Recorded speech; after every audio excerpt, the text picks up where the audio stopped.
Imagine you live on a pristine island in the South Pacific. It is the 1600s, and your home is an oasis, untouched by the Western world. The land and ocean sustain you and provide for all your needs. And your existence depends on maintaining the sacred space between people and the harmony between people and the environment.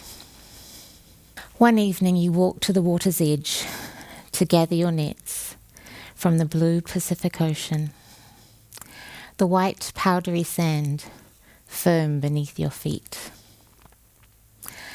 The call of the red-tailed tropic bird startles you and draws your attention to the horizon, where you see a strange sight.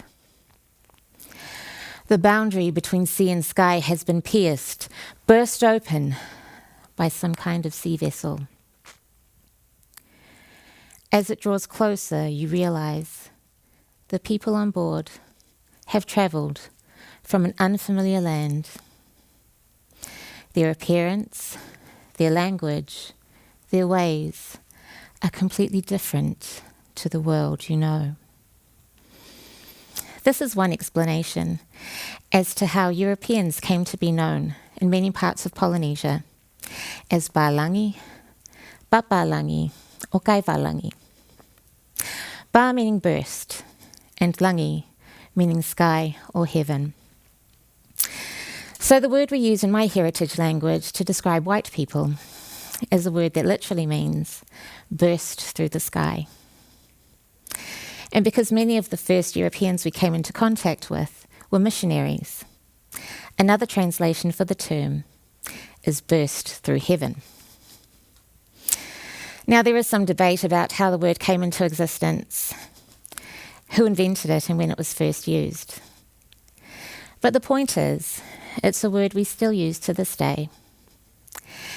And in my opinion, it sets up in our minds a paradigm that puts Eurocentric values on a pedestal, as if to say that we must embrace their ways to succeed.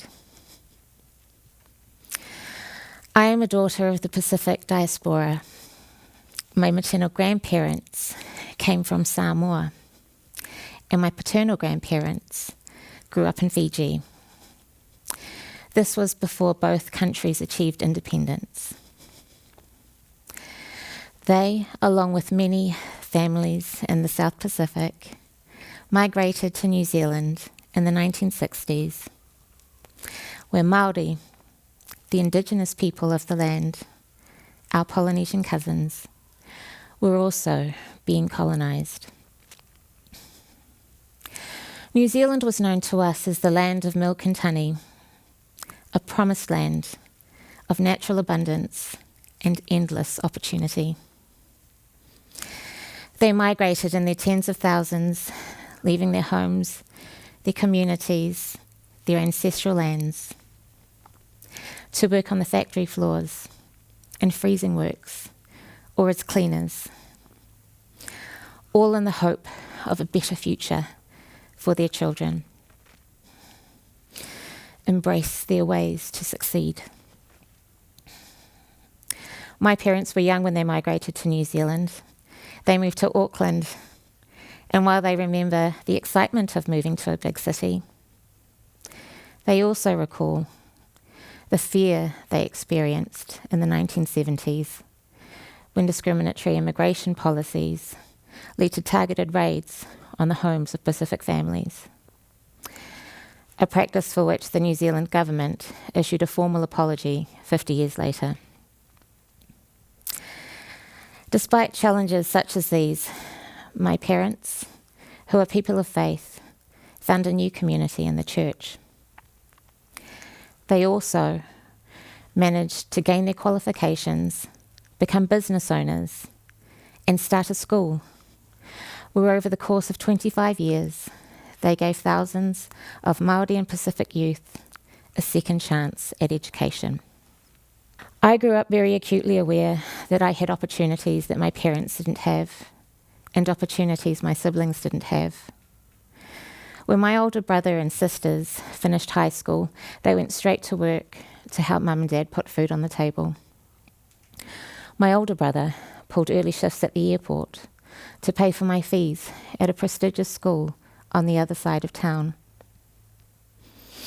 This aligns with the Samoan concept of whiangainga, a covenant between brother and sister where they are bound to look out for each other for life. Looking back now, I can see that my education was a clear demonstration and my first personal experience with the power of the collective. The fact I'm giving a talk today is not the result of my efforts alone, but of generations of sacrifice. The collective effort paid off early. I graduated from law school with honours, the only Pacific student in my year to do so, and then I landed a coveted role as a diplomat, the only person of colour in my cohort. It was an incredibly exciting career. I took part in trade negotiations, I learned to speak Chinese fluently, and together with my husband, Asira Tanoa'i, and our children, we travelled on overseas postings.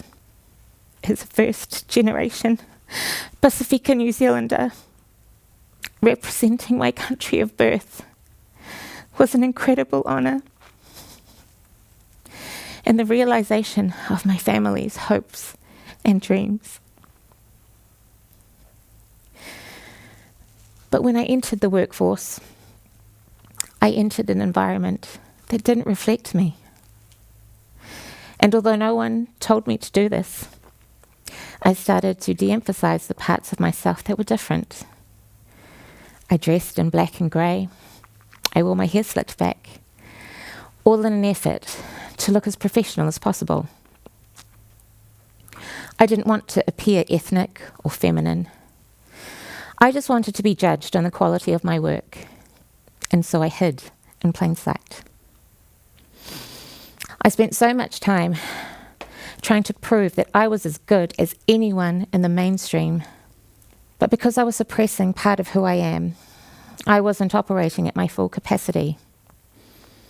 I spent so much time focusing on my weaknesses that I wasn't harnessing the unique leadership characteristics I bring as a Pacific woman. For a long time, I was one person at work and a different person at home. Embrace their ways to succeed.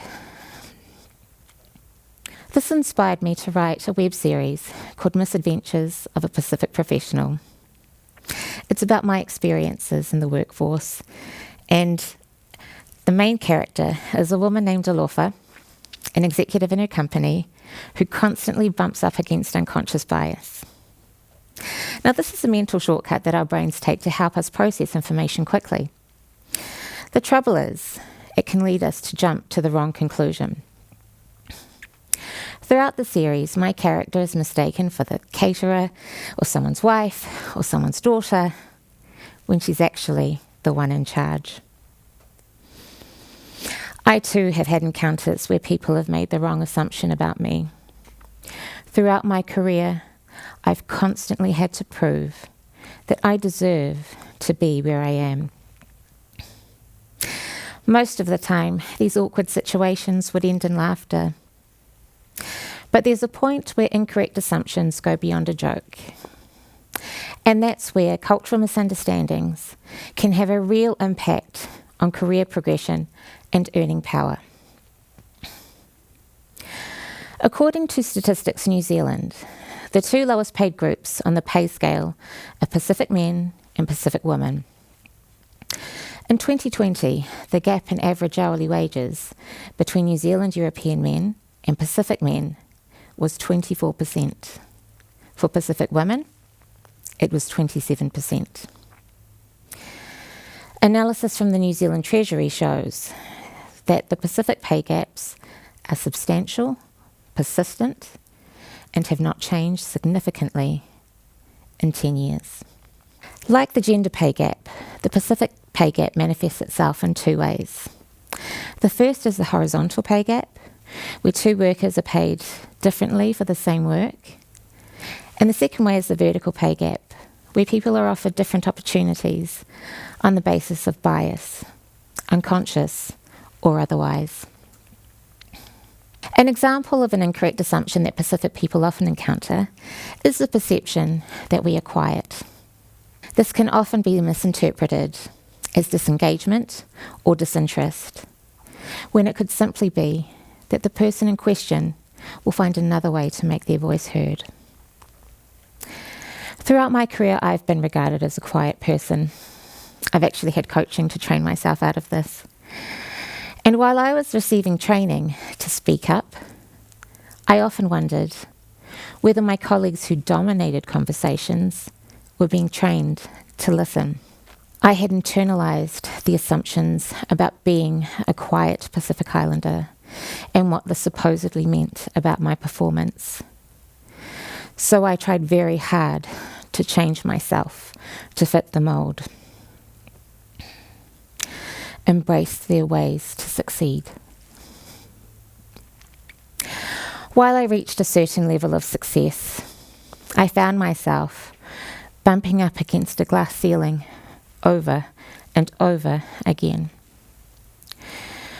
This culminated in a year of HR hell, where I was passed over for promotion, not once, not twice, but 3 times. By the end of that year, I was questioning not only my career choices, but my value as a human being.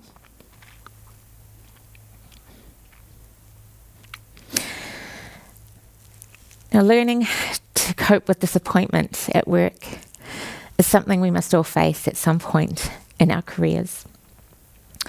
In retrospect, what made that experience so devastating for me, and quite frankly unhealthy, is that I had replaced my cultural identity with my professional one.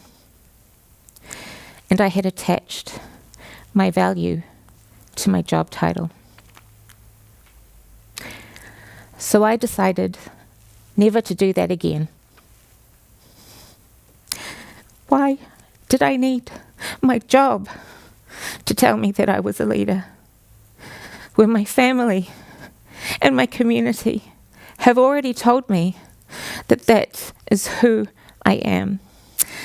Over the past few years, I've been on a journey of discovery, and I've found that the parts of me that were different were actually the best parts. Once I fully embraced myself, once I was bringing all that I had to the table, once I leaned into my difference, that's when I became the most effective, and that's when my career took off.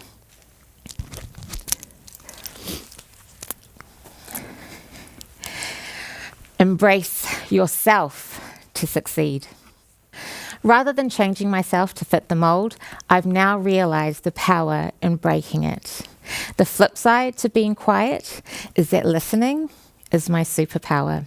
Once I fully embraced myself and became really good at articulating the unique contribution that I bring, the moment I did that, the moment I decided to show up to work as myself, I was headhunted for a Tier 1 leadership position.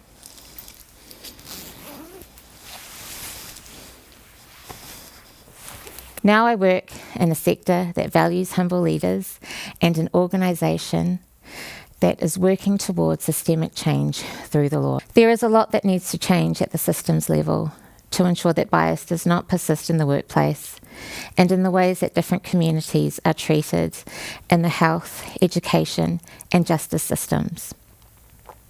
But people often ask me what they can do at a personal level. This is one of the reasons why my husband and I decided to create a chat show where I interview different Pacific thought leaders in a diverse range of fields about their journey.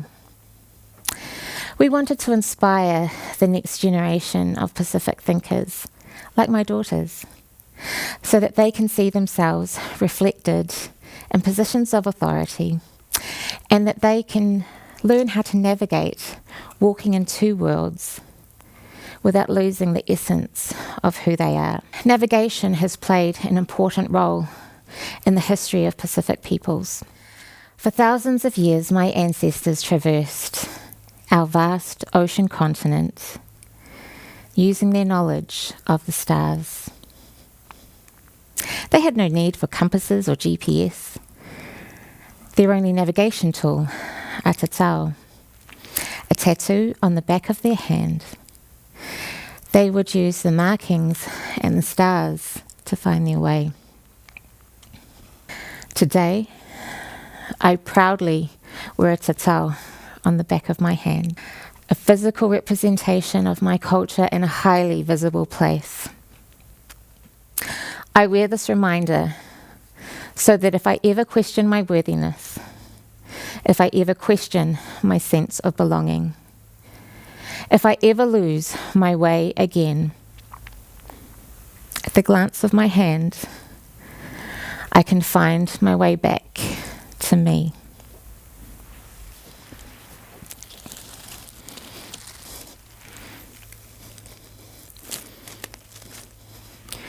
Embrace yourself to succeed.